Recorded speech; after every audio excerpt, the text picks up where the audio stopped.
I couldn't explain, and by the time I unlocked my room, I had already started noticing patterns without meaning to.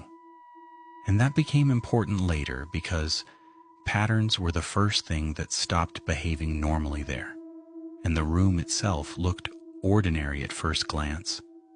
Faded carpet, floral bedspread, old television bolted to a dresser.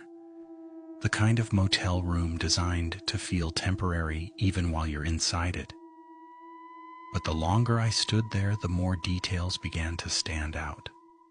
Small things that didn't align properly, like how the mirror over the sink reflected the bathroom doorway at a slightly wrong angle, or how the air conditioner hummed loudly without actually changing the temperature of the room.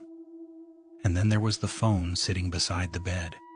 An old beige landline with no labels on the buttons and a cord twisted tightly enough that it looked almost braided. And I remember staring at it longer than necessary because of what the clerk had said. And I finally convinced myself the warning was probably aimed at drunk guests or prank calls or something equally normal, something explainable, and eventually exhaustion overpowered curiosity, and I showered, turned off the lights, and lay down facing the television screen, which reflected the room faintly in the darkness. And I must have drifted off for an hour or two before waking suddenly without knowing why.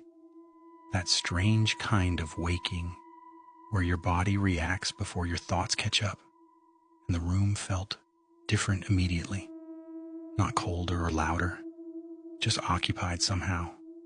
And I stayed still for a moment listening, trying to figure out what had pulled me awake. And then I heard it. A soft, repetitive sound coming from outside, not footsteps exactly. More like someone dragging their fingers slowly along the metal railing outside the rooms. And it moved steadily past my window without stopping. A faint, scraping rhythm that faded toward the far end of the motel before disappearing entirely. And I remember sitting up slowly after it ended, checking my phone for the time.